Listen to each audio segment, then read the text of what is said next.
Hello, once again to the podcast Crypto Podcast with me, Coach 23, where we talk about pro wrestling, pop culture, and life in general. So, again, it's nighttime. I'm currently on shift on my freelance work, but files are. I was able to finish files earlier, so now I am resting in a way. Yeah, there's a wind. The fan is here. So, yeah, still here in Manila in my folks' home. It's my one of my kids' birthday today. So I already have a 16-year-old young man. So happy birthday, son. And yeah, I am old, officially old. I'm 42 plus a 16-year-old son. Imagine that. So yeah, so how you guys are doing? Hope everyone is fine. Or hope everyone is doing okay, and hope everyone will be enjoying your weekend. Uh, well, this weekend. Redundant. But yeah, hope you everyone will be enjoying your weekend. For wrestling fans, it's a great weekend because Saturday night's main event will be today's Saturday here in Manila, so it'll be tomorrow, Sunday, because it's Saturday in the States. And but tonight or earlier, no, I'm sorry, later today, this morning will be SmackDown. So yeah, 2 weekends, 2 days straight of wrestling for WWE fans especially. Yeah. So I was like thinking earlier what uh topic or show that I can think of. Like I said, I don't have any. I can say I only have like a little show structure in terms of my show because I don't have a producer, I don't have a director, I don't have a writer. If I have one, I have those people. It's me. It's just me. I'm sorry. So yeah. Um, I'm just winging it. And yesterday, I had a show, great episode, like more than 40 views, which is a good number for me, great number for me. It means that I officially yesterday I broke 1,700 views for 46 episodes, and yeah, I'm happy about it. So yeah. So yeah, because so far my platform is only YouTube. Thinking, once I maybe, if I get not lazy, but have more time to do so, maybe upload on Spotify and any other platform where podcasts are being produced or shown, not shown, but yeah. So yeah, like I said, I'm thinking of what show because yesterday was Saturday night's main event, and my final take on the Corey Graves issue.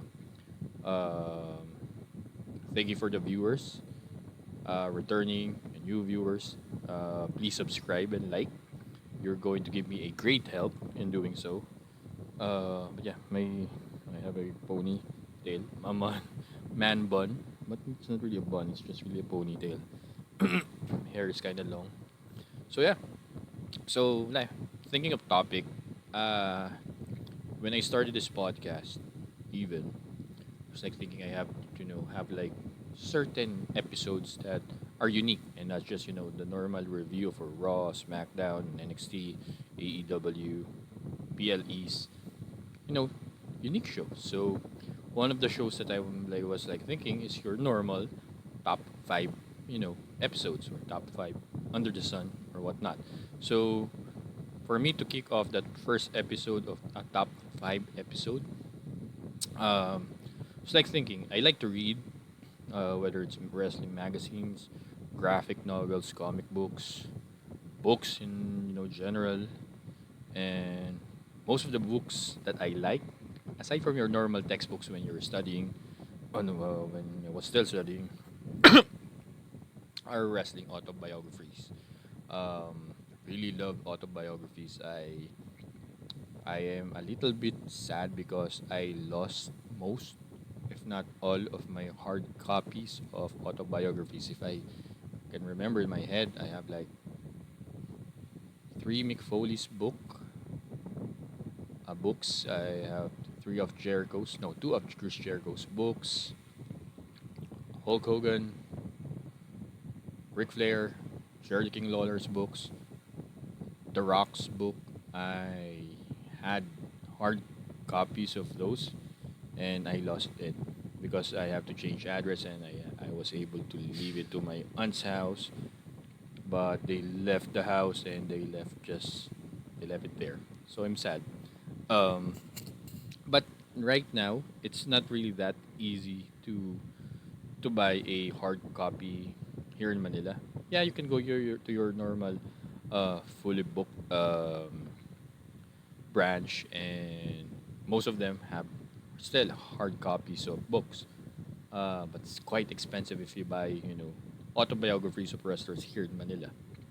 Uh, so I have copies of these books, but soft copies on my phone and hard drive, personal hard drive. So yeah, I downloaded.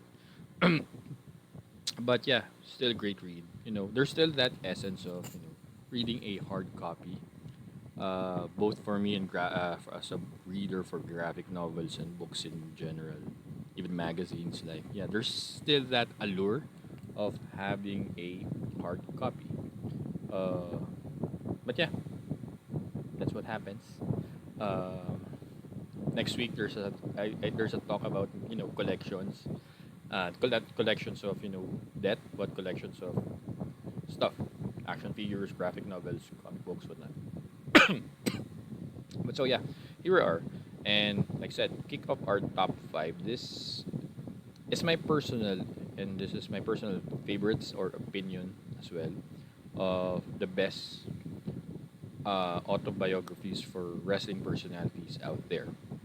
I'm not going to do this in uh, uh, chronological way, or like, yeah, this is top five. No, this is our random, because for me this is just my favorite top five because I like to read this over and over again.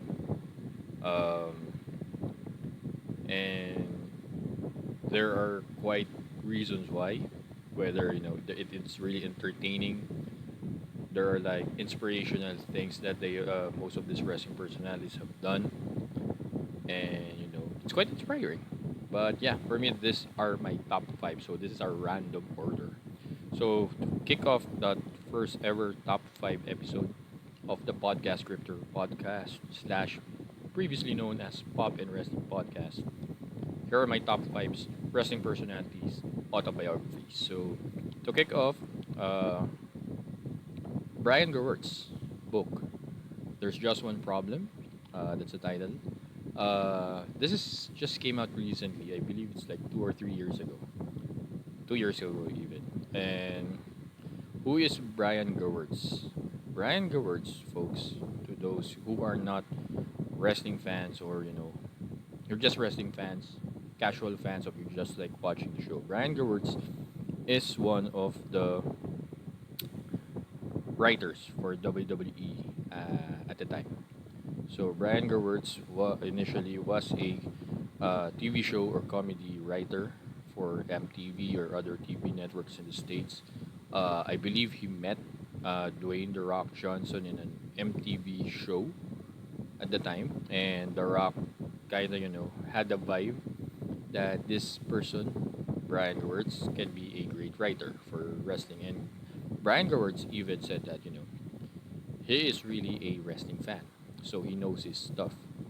Uh, and so yeah, after Vince Russo left WWE, uh, 1999, I believe, they're hired two initially writers. So because back then the writers for WWE were Vince Russo and Ed Ferrara.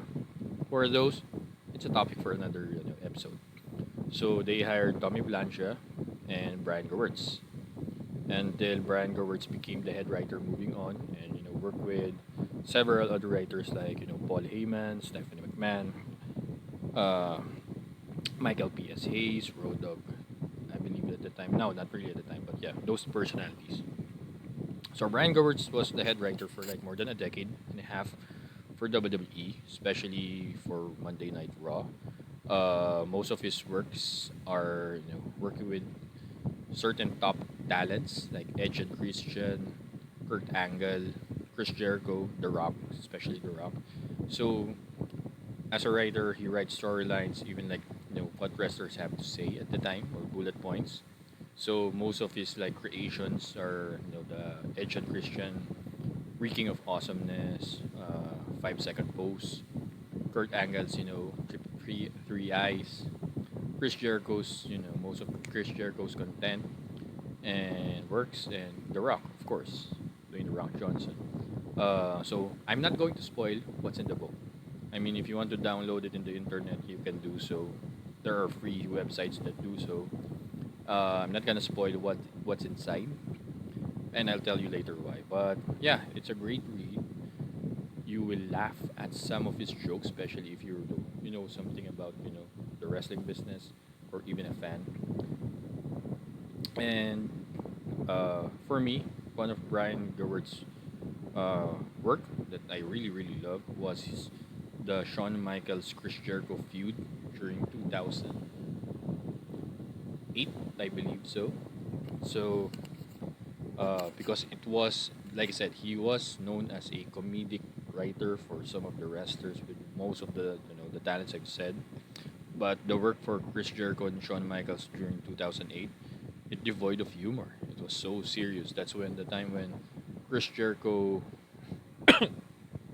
accidentally slash not accidentally punched Shawn Michaels' wife at SummerSlam 2008. He really hit her square in the mouth. And then that brilliant feud between Shawn Michaels and Chris Jericho, which is one of my favorite matches of all time, the Unforgiven unsanctioned match between HBK and Y2J, or Chris Jericho at the time. Really great match, brutal match even. So uh, that's him. That's Brian Gewirtz. What are the contents of Brian Gewert's book? Yeah, most of his time in WWE as a writer, interacting with with the wrestlers, co-writers, Vince McMahon even. So it's a great read. So yeah, check it out if I were you guys. And yeah, so next stop is Eric Bishop's book. So for Eric Bishop, I only posted the cover of his first book, Controversy Creates Cash. But he has another book which is like unofficially the sequel, unofficial sequel to this book, Grateful. Um, Now, why do I like Eric Bishop? To be honest, I really didn't like Eric Bishop when he was a wrestling character. So whether it's in WCW as the head or leader, one of the leaders of NWO, when he went to WWE 2002 as the general manager for Monday Night Raw, because he really has that arrogant face, or arrogant personality as a wrestling character. But the thing is, when I read his first book, Controversy Creates Cash, and Grateful afterwards, it really, the man is really different from the wrestling personality. Um, this is one of, the first thing, aside from other wrestling characters, but for him, because he's like a normal dude compared to like a Mick Foley, a Chris Jericho. He's a normal dude that has both as a wrestling character and as a person, an executive, on executive level, as a person, as a father, as a husband, as a son. He really is an interesting character, a person, and it made me like him, and even me watching his previous work as a wrestling character, it made me respect him more. And one of his, well, actually his podcast, Wise Choices, back then Strictly Business, and 83 Weeks Continuously, it made me really respect him and like him, as both now appreciative on his wrestling personality and uh, him as a person, his views. People in the internet wrestling community still hates him because yeah, you're the reason WCW failed. It's arguably not true at all. People said that yeah, TNA failed because of you and Hulk Hogan. Again, not his really. fault at all, but because of him being that center of attention, people hates him, which is really a weird thing, especially even for wrestling fans. Why do you need to hate someone or dislike someone with passion, but when you don't even know the man personally? You know, I guess this is me and my age talking that hating, disliking people in a certain way, it's quite tiring. Life is short. So yeah, but as far as the content of his book, like I said, there are certain things that are inspiring. There are certain things that will make you say so that's the reason why he did this, he did that. Um, and like I said, it will help you understand the person more. And in terms of he's not really a bad person. Come to think of it, he's just like a normal person that has feelings, whether he shows it or not. But yeah, I do recommend for you guys to read both of the Controversy Creates Cash book and Grateful, because you will understand Eric Bishop more, both as a wrestling executive, wrestling personality, and the person himself. So yeah, this is one of my top five best book. I know it's two books. Why? It's just one author guys. So yeah. So let's go with another one. Hitman. So Bret the Hitman Hart is one. I I couldn't say he's polarizing because he's quite popular still, and you know controversial. He's really one of the controversial characters, especially during Montreal's screw job, his stint with WCW. After the screw job, his issue with ongoing issue still with Bill Goldberg. So when I read his book, and I continuously read it every once in a while. Um, like I said, controversy. You can understand the man more. Because when he does interviews and such, he normally spews a little bit of dislike or hate to someone or to an issue. He will try to like say he's being honest to himself. So it's like he made a truce, he made peace with Shawn Michaels, and even claims that they are friends now. But every once in a while during like interviews, there were like talks of how is your relationship with Shawn Michaels. Then he will bring back the memories of the Montreal screw job, their history during 1996 and 1997. He really details that on his book, in his book, and quite a read because he you if you try to read things by how they talk, if you listen or read it with their voice inside your head, you would understand why Bret Hart thinks this way, and why he doesn't. And yeah, he really talked a lot of his relationship with Owen Hart, with his late brother, uh, with his relationship with Vince McMahon and WWE, Shawn Michaels, and his run in WCW. It's a great read as well. Um, like I said, it's one of the things it's not even funny. It's not entertaining, but it's a great read because you're like I said, if you think like how the man speak or how he thinks, you would understand more. So yeah, also check it out. Then let's again another great read. So this guy is really polarizing right now. Chris Jericho. So Chris Jericho wrote like worked with a ghostwriter, but I don't think he likes to call Peter for Natalie as a ghostwriter, but he works with him. Collaborator was the best word. So he already wrote like 5 books for autobiography. So that's A Lion's Tale, Undisputed. Um, what else? There are four. So for How to Say No in Four-Letter Word. I forgot the other one. Jeez. But yeah, the list of Chris Jericho, which is I still don't have. Still looking for one. But yeah, it's quite read. So it's Chris Jericho's journey as a wrestler, starting the beginning.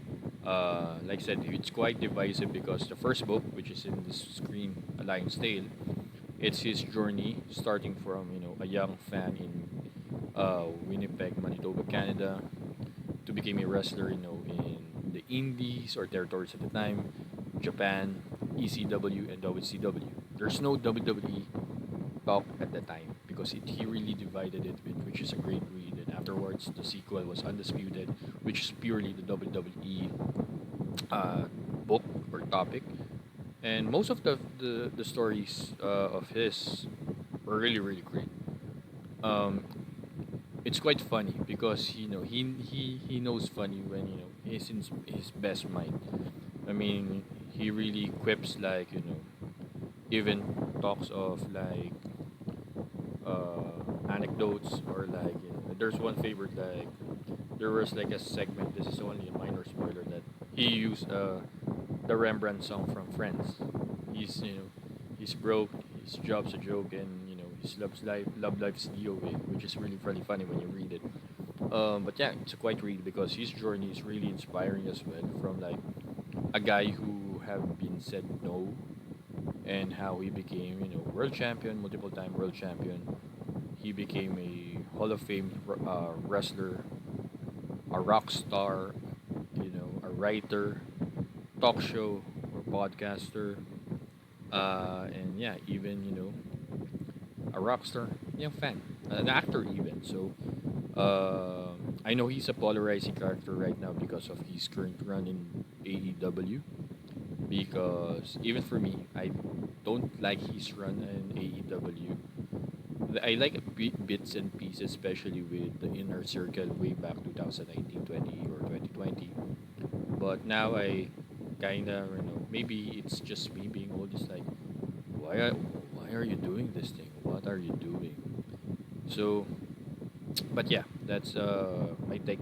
But yeah, my favorite among the five books, definitely the first two, which is A Lion's Tale and Undisputed. The timeline, it's really really good. So check it out as well.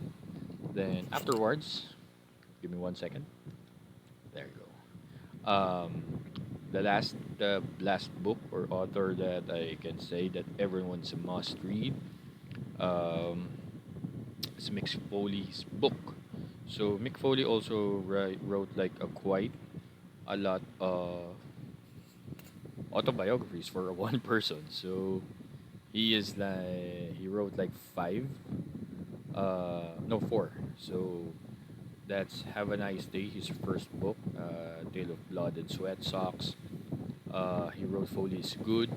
He also wrote Hardcore Diaries, and I believe his last autobiography so far was Countdown to Lockdown. So, uh,